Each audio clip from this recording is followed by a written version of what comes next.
Hello, my darlings. Thank you for joining me on A Slice of Life, A Slice of Life.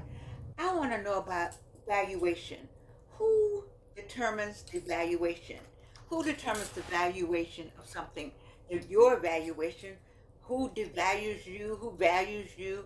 And also the valuation of products, consumer products. Well, it's time for AARP in review. My son-in-law shared his AARP with me. I don't know why they stopped sending me. I think did I owe them some money? Maybe so. I don't know. But I know it's a rough time for diamonds. Look at this. Who ever heard of such a thing?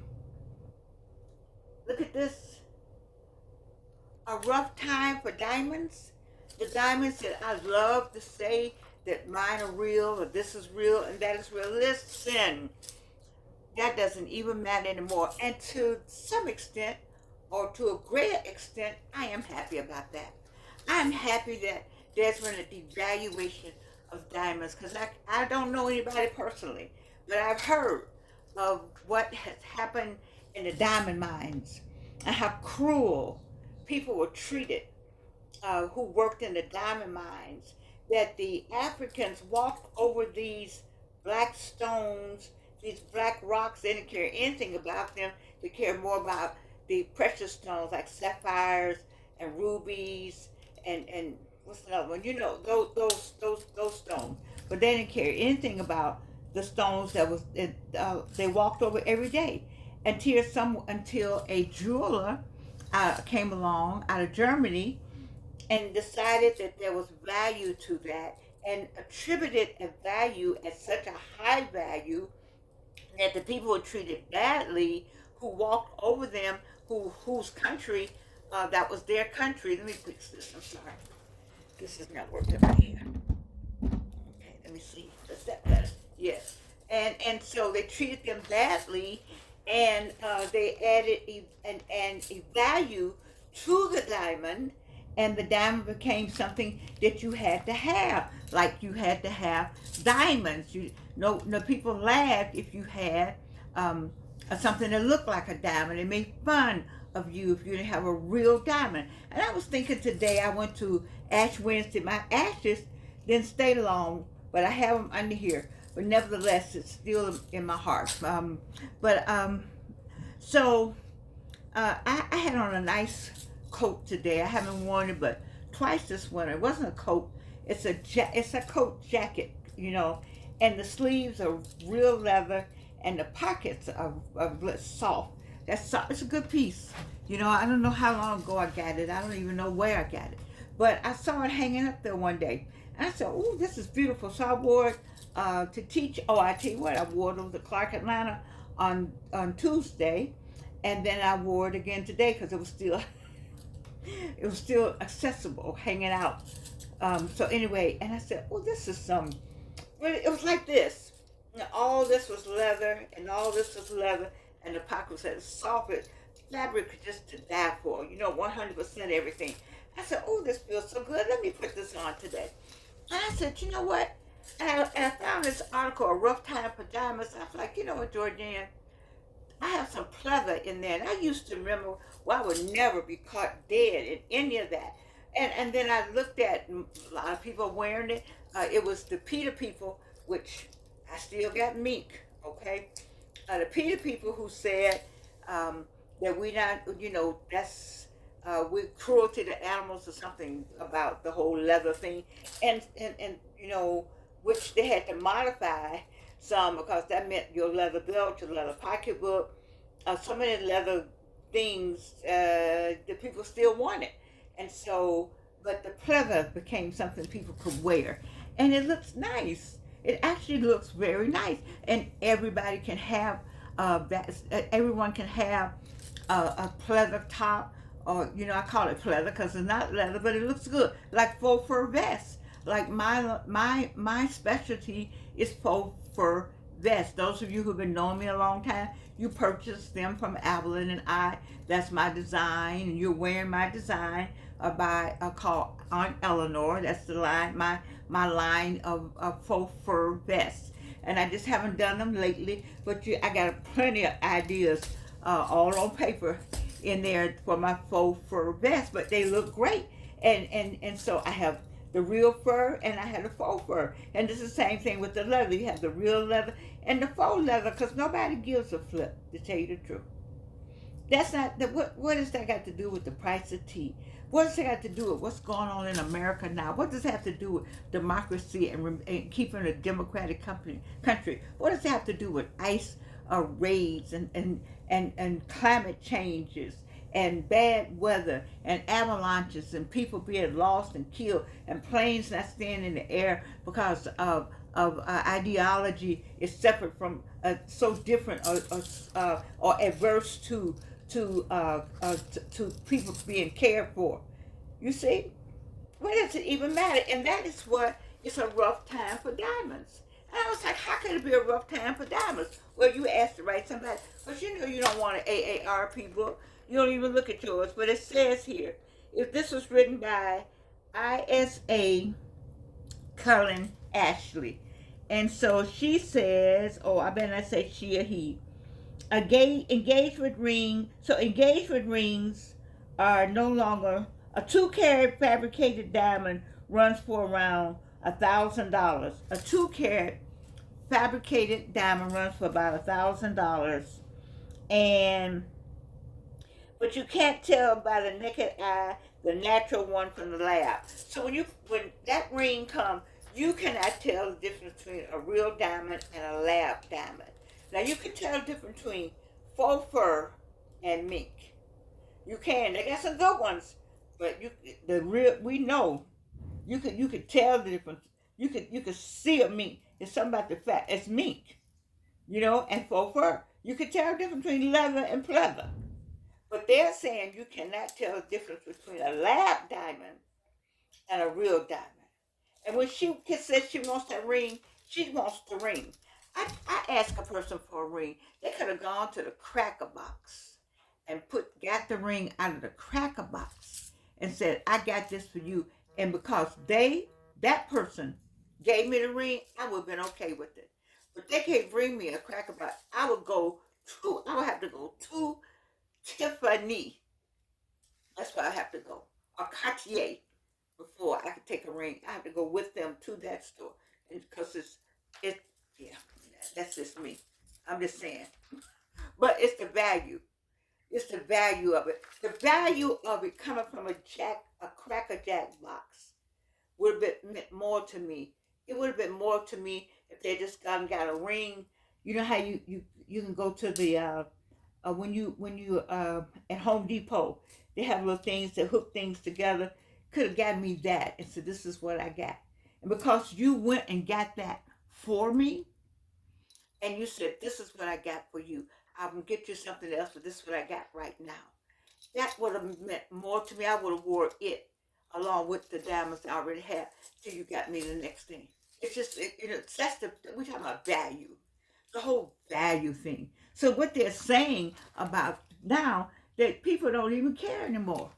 They'll take a lab diamond over a real diamond because they don't, for the same reasons that I don't like those real diamonds. If you are going to be being cruel to the people who are in the mines mining those diamonds for you, they're called blood diamonds. There's some blood diamonds in Africa, some blood diamond mines in Africa, and that's what they call them, blood diamonds, because people have lost their lives, and people don't care. They push them away. And come on, little person, you want to work? And people are so desperate in many parts of the country, of the continent, because that's not a country, it's a continent, that in different parts of the continent, people are desperate, depending on what country has the mine in it, that they'll get anybody that needs to work to get a few pennies, and they'll send them down in there and all the what happens with their lungs and what happens with them being down there. And it's terrible the way people are treated. And so you don't want those diamonds. And I'll take a lab diamond. Oh no, but nobody can get me a lab diamond. They know who I'm talking to. You can't get me one. But I'm saying that a lab diamond is worth more. And guess who they're saying? Your age group out here saying it. Okay, what age group is that, Georgia? let me read what they're saying. They're saying that half of the millennial couples now choose lab grown. Are you a millennial? Then you don't care. You just go get a diamond. You want something. You just want something on the hand.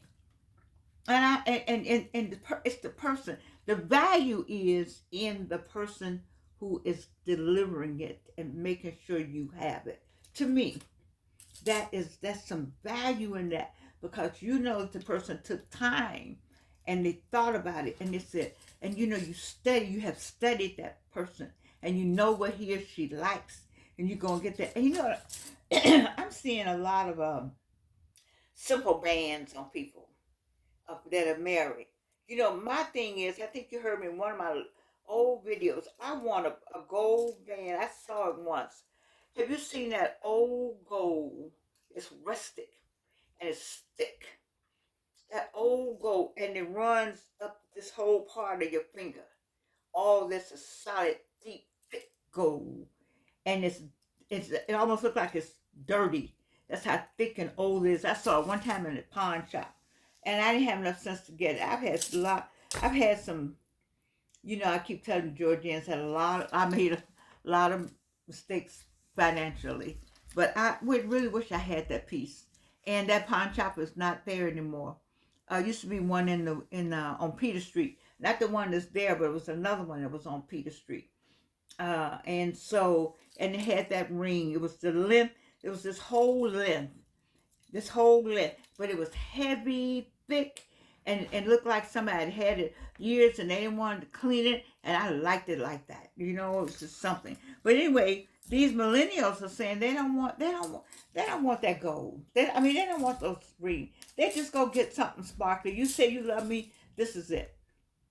Because the ring doesn't make the marriage. You've seen people with 5 carats one day and the divorce court the next day. 20 carats, however many carats, and gone somewhere else. And to know it doesn't mean anything is that, well, I won't talk about the ring that I have, because the person who gave me this ring has passed away, and he wanted me to have it before he died. He said, I want you to have it. He used to call me G. I want you to have this ring. I want you to have this ring. And I wear it because he wanted me to have it. And he knew he was passing away. He knew he had some issues. And so I wear his ring. A good friend of mine is my godson. People know who he is. Let me tell you about the Gen Z. The Gen Zs, 2/3 of them say they'd rather have a synthetic. Oh, I don't know why no teeth in my mouth. Let me go back and read. Make sure.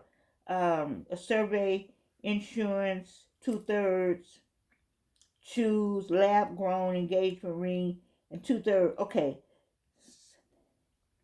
synthetic. Okay, so they rather have a synthetic ring. So you can have a synthetic ring, or you can have a lab ring, or you can have real diamonds. And wait. Here's the important thing about it. The real diamond people, I having problems selling them. So you go to the pawn shop and get your put a ring in, but they don't give you as much money because they don't have anybody buying real diamonds anymore. And so you got the value, the devaluation. It's the same way. How many of you all watch TikTok when the Asian Chinese companies decided to tell you all how much a Louis Vuitton and a Michael Kors and all the designer pocketbooks, they made them all in China, and they all cost $10-12. And this man has a $400 flip flops that cost $12 to make. We all have realized now that we've been duped. And why have we been duped? Why have we all been duped? I say me too, because I wanted something that's outstanding, something different, something nobody else had. And you pay for who said that? It's the consumers that they determine the value placed on personal preferences. It's the consumer. If the consumer said this, I really want this, and he can't find it. At Christmas time, that doll, my daughter wanted a Kathy Chat. What's that doll's name? Chatty Cathy. I had a hard time getting that doll because every child wanted a Chatty Cathy. And so when the consumer say, I want it, I want it, I want it, I want it, then the prices go up. And it still costs $5 to make. And where's Chatty Cathy now? They don't want nobody wants a Chatty Cathy. They want something else. You see?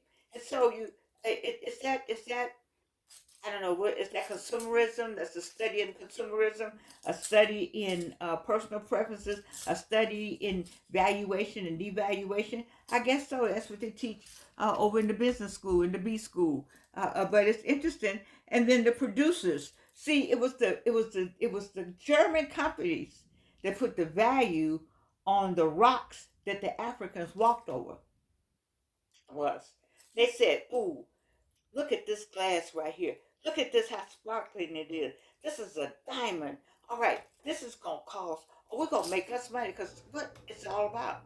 We're going to make some money. We're going to get rich. And people got rich. And the rich got richer. And the Africans got poor. And and those diamonds became blood diamonds. And nobody gave a flip. There was no regulation whatsoever. Not at all. The same with the gold mines, with all of that. You have to put a value on it.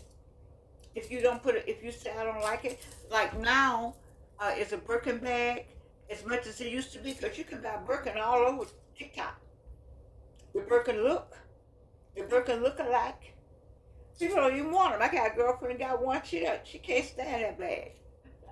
She want me to just decide that I want to come get it. No, I'm gonna let you keep it. You go right ahead with that one. The Birkin bag look alike because don't nobody care. And it's fun wearing them, but that's a valuation that's over the top. Are people still lined up at the London Square, Louis Vuitton? I think people still are because they're not woke. They haven't awakened. You see, they didn't watch the TikTok that showed you all the bags, $10, $12. That's what they cost.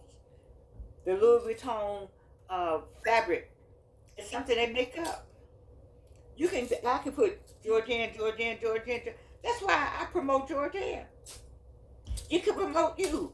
You can get a fabric that says Georgian and start promoting it. And the same way with my vest. You can't find my vest now.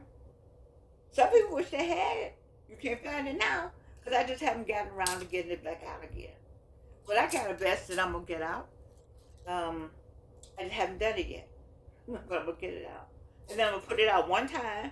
And then I'm not gonna have them anymore. Once I sell these, that's gonna be it for those.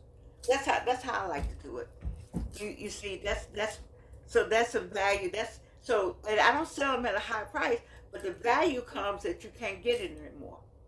That's how the producers put a value on it. So now, if you want that vest, you can ask people about the vest. If you want that vest, you can't get that vest because that's an Aunt Eleanor brand, which is my brand. All right. So what about the market forces, supply and demand? We've already talked about that.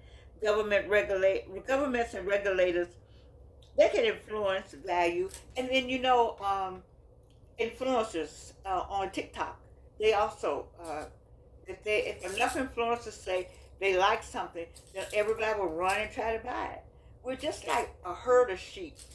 Sheep are not the smartest animal in the bunch. Okay, they've got the nice fur and make great cashmere. Is that where the sheep come from? I don't know. Somebody with wool. I'm sorry. Anyway, ooh, Georgia. Anyway, you know what I'm saying.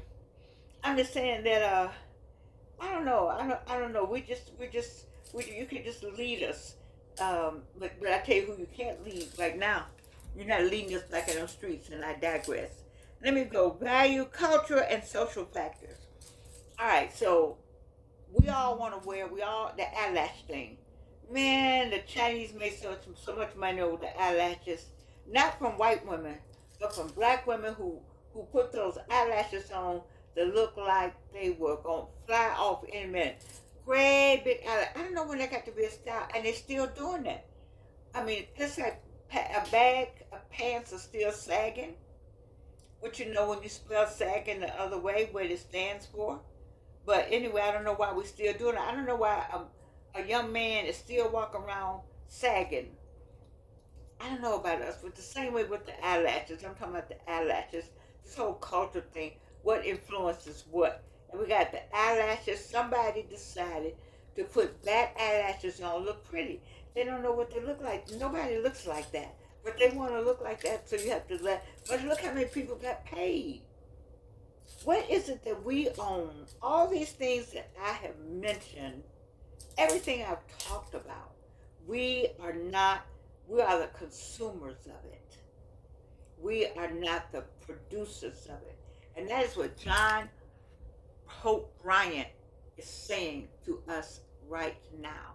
Now is the time to be the producer of a product and products. Myron Golden, Arlen Hamilton produce and create products that we own, factories that we own. I just saw tonight when I got in, I saw a Shark Tank, a black woman learned on YouTube to make chocolate, and now her products are, one of the sharks uh, um, joined up with her, and um, and now her chocolate is going to be everywhere.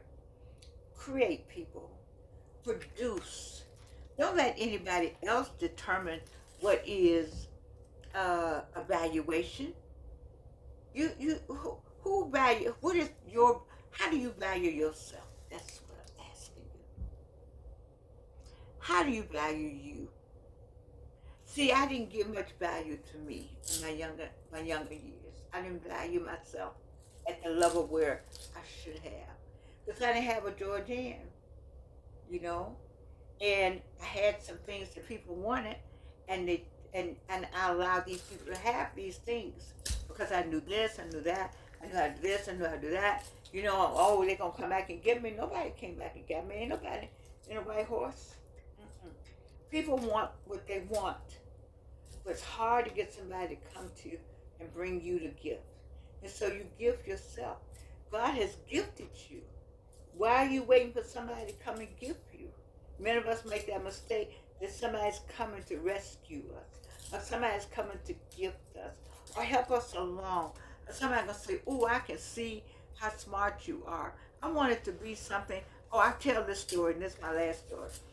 Edwina laughed one time. I think it was Edwina and Wendy both laughed at me one day at a class meeting, Spelman College class of 1964. Or maybe it was Burdett, Joshua Johnson, the Honorable. Um, but anyway, I made a statement that I always wanted to speak at the morning. We had vespers for a chapel, and I said the same people spoke all the time. And I thought they would just look at me and realize that I had something to say. And nobody ever asked me. And they said, girl, the reason why we were always doing it, because nobody ever volunteered. Nobody ever said they wanted to do that. Isn't that something? Isn't that something? I think about that. I think about that. I think about how you devalue yourself sometimes because you think that somebody's gonna come and see how great you are or see your potential, and that has happened. People have seen your potential, but there's so many of us. How many potentials have they seen? They can skip over you. So there's some value in valuing yourself, you know. And so I hope you enjoyed this AARP moment. Uh, a rough time for diamonds. I never thought I would see the day, but the plus part, like I said, is that the poor people who spent all that time, blood, sweat, and tears in those diamond mines, maybe they don't, they go out of production now because the diamonds are not being sold. People are not spending a lot. Oh, people are still buying something, but you need to ask and see how many Tiffany customers are there today, how many Cartier customers. And I'm sure maybe outside the United States, people are still doing the diamond thing, but I'm not sure if they are because it's so many other entities that need and pull at you now that a diamond is a woman's best friend. But right now, she needs her snap. She needs a coat. She needs a roof over her head. She needs democracy. She needs care. She needs to know she's safe. She needs to know that You know, her children are safe in school. We have gun laws that are out of hand. It's too many things going on in the world today to be concerned about whether or not the diamond is real or not. Who cares? What I do care about is you. I do love you. That's a fact. I do love you. And you can't do anything about it.